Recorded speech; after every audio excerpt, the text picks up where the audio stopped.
Dr. Tomlin here.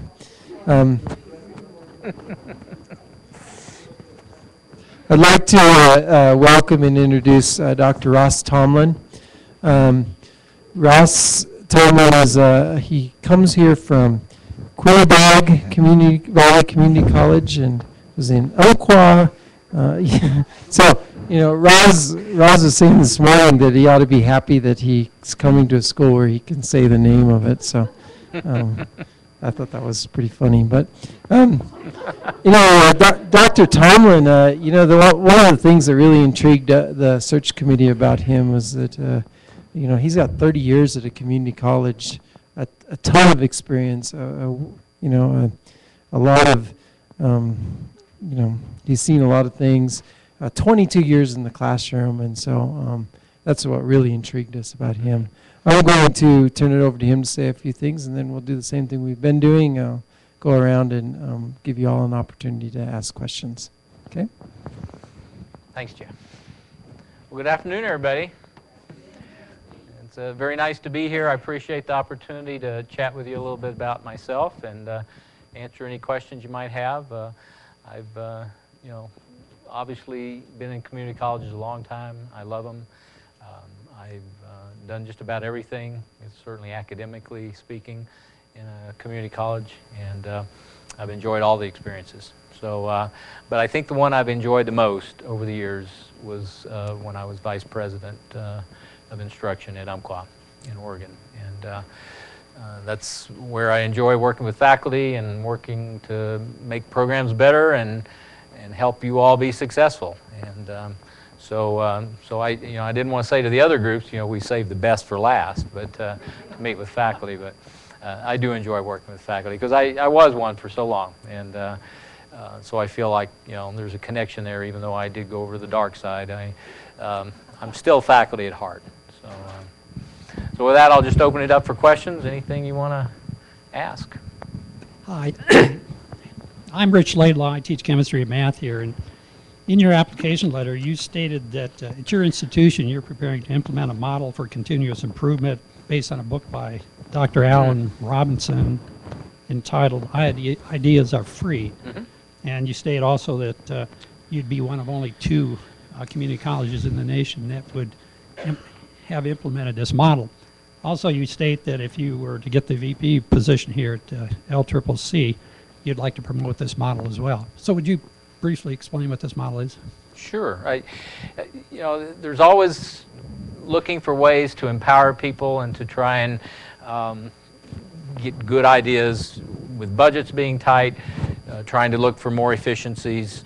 There's lots of ways you can do that. And one of my cabinet members read this book, passed it on to me. I read it. I thought, wow, this is a pretty neat model. And the fellow just happened to be, Alan Robinson happened to be a professor at UMass Amherst, which is only an hour drive from where we are. So we brought him in and chatted with him and found out that a community college just down the road from him in Springfield, Mass, was implementing this model. So we went out and visited Springfield and found out what they were doing. That was a year ago. We went back a year later, and they had completely, they had started with 2 or 3 departments, and then they made it campus-wide, and it was going great guns. They had a little dinner at the end of the year to celebrate, the success of the model, and came out that they had saved $384,000 that year by implementing this model. So I was pretty impressed with that. The model basically, and it's really developed for industry and businesses and large companies as a way to try and empower the employees in the organization and filter some of the decision making down to the lower levels. And so what this model does is it basically sets up teams, and it's usually department by department. And so the department, and you have a big whiteboard that sits in your office or one of the areas in that area, and people will come by all week and write ideas down. Just anything that they think would be a positive thing to implement at the college or the organization. Then the group, the team, gets together at the end of the week and they go over all the ideas. And they discuss them and they try to prioritize them and decide which ones would work and which ones wouldn't work. And so then they come up with a and in many cases they need to do some more research. What is this going to cost? How do we do this? And it will take manpower, etc. And then they go back and do some research and come back a week later and in most cases make a decision. And if the idea doesn't require any funds, it's implemented immediately. If it requires some funds, at least at Springfield Tech, they gave them carte blanche to make the decision on anything up to a certain amount. You know, maybe $200 or $300. I don't know what their amount was, but they set a limit. And if it was going to cost more than that, then they just had to bump their idea up to this committee that would really look at it and see if it could fit into the budget. So that was the process, and not only that, but the ideas that were generated had to be then cataloged. So it was a little time consuming in that somebody had to upload all these ideas onto a spreadsheet, and then they could go on the web and they could see how many ideas. And in many of the companies, it was, you know, trying to set goals for, you know, certain number of ideas per year per employee, you know, try and encourage people to come up with ideas. But it was an intriguing idea. We saw how it worked in one college, and I thought, well, if there's ways that we can implement that here at my college to try and improve efficiencies, come up with money-saving techniques, but it wouldn't even have to deal with budget. It could be dealing with curriculum or other issues. Then it sounded like a neat idea. We have not gotten to the point of implementing it there, but certainly Springfield Tech is doing amazing things with it. So I thought it was kind of a neat model. Sure. Hi, I'm Hi. Cindy Henning. I'm the Exercise Science Program Director / Instructor.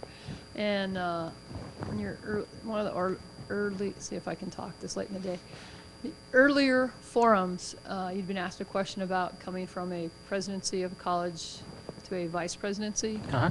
And I was wondering if you could expound on your answer a little bit about how now being a part of integrating somebody's vision as opposed to being the person that integrates the vision, how that wouldn't be an issue for you? Sure. Well, as I mentioned, I think in the open forum, that's just not an issue for me. I want to contribute to a college. I want to use my leadership skills to help move a college forward, get a group of people with goals and visions to work together to accomplish some neat things. My interests have always been in instruction in academic areas because that's where I came from. And as I mentioned to the other group, the work I did at Umpqua as VPI was probably the most satisfying of my career. What I found as a president was that a lot of things that I had to do were not things that I really enjoyed as much as I thought I would. Being out away from the campus a lot, dealing with outside groups, not being able to get my hands on things. I tried a few times, and I had my chief academic officer, tell me in no uncertain terms, that's her job, and butt out, more or less. And I don't blame her because I enjoy doing those things. So there's just a lot of that I had to do that doesn't fit my personality as well and didn't fit my skill sets as well. And so I'm more than happy to come back and be a vice president of instruction for the rest of my career and enjoy working at a college where you want to move forward, you want to do some neat things, and you want somebody to help you make that happen. Is that okay? Okay. Other questions?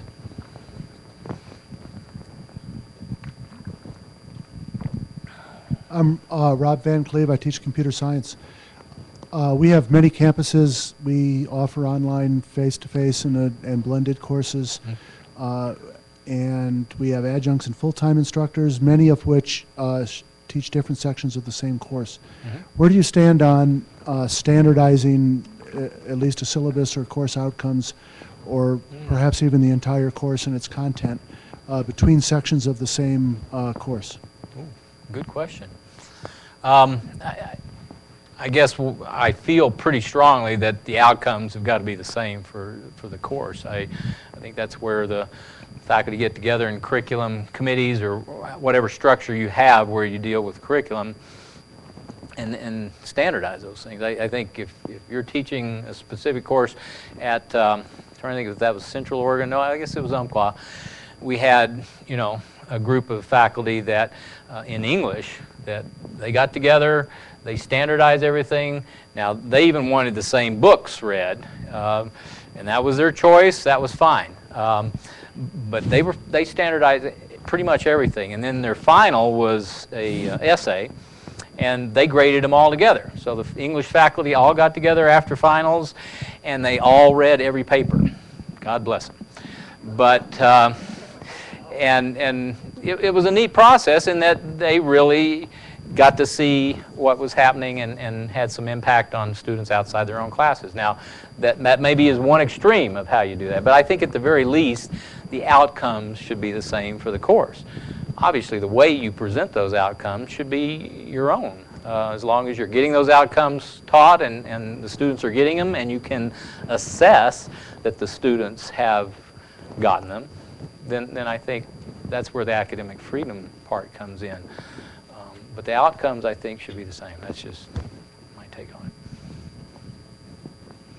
Does that pretty much answer? Did I leave something out? Okay. Do you all agree with that? Okay.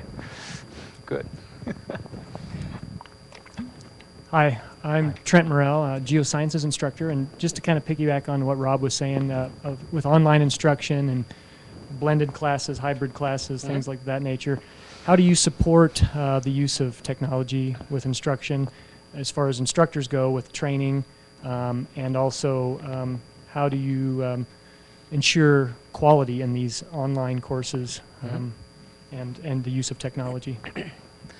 Well, I think technology has got to be used. It's everywhere. The kids all use it. I call them kids because they're all pretty much younger than me, but you've got to use technology. How you use it, though, is critical. It seemed like just a few years ago we were talking about, you know, podcasting. You know, I don't know about you, but I think podcasting's kind of washed us by, right? So it changes so fast. But I think you have to be analyzing it and looking at those things, relying on the CIS and the IT people to help you understand what's going on in that world. But I love hybrid classes. I think that's a wonderful technology because you're getting some face-to-face, but there's some components of each class that you can put online that saves some time in the classroom so you can focus on other things, or it takes some classroom time away from the students so they're not having to travel to campus 3 times a week but only twice a week. I think there's some real positive things. But strictly online classes, it is an issue with quality, right? I mean, most of the research I've seen,